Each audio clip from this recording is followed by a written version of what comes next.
بسم الله الرحمن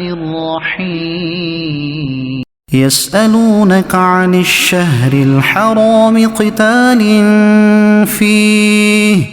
قل قتال فيه كبير وصد عن سبيل الله وكفر به والمسجد الحرام وإخراج أهله منه أكبر عند الله والفتنة أكبر من القتل ولا يزالون يقاتلونكم حتى يردوكم عن دينكم إن استطاعوا ومن يرتد منكم عن دينه فيمت وهو كافر فأولئك حبطت أعمالهم في الدنيا والآخرة وأولئك أصحاب النار هم فيها خالدون إن الذين آمنوا والذين هاجروا وجاهدوا في سبيل الله أولئك يرجون رحمة الله والله غفور رحيم يسألونك عن الخمر والميسر قل فيهما إثم كبير ومنافع للناس وإثمهما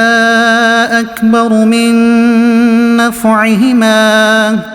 ويسألونك ماذا ينفقون قل العفو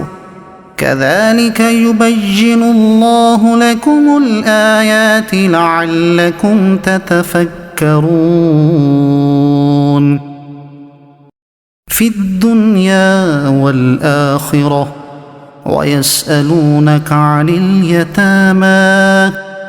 قل إصلاح لهم خير وإن تخالطوهم فإخوانكم والله يعلم المفسد من المصلح ولو شاء الله لأعنتكم إن الله عزيز حكيم ولا تنكحوا المشركات حتى يؤمنوا ولأمة مؤمنة خير من مشركة ولو أعجبتكم ولا تنكحوا المشركين حتى يؤمنوا ولعبد مؤمن خير من مشرك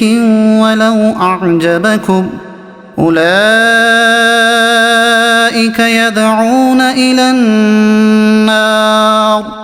والله يدعو إلى الجنة والمغفرة بإذنه ويبين آياته للناس لعلهم يتذكرون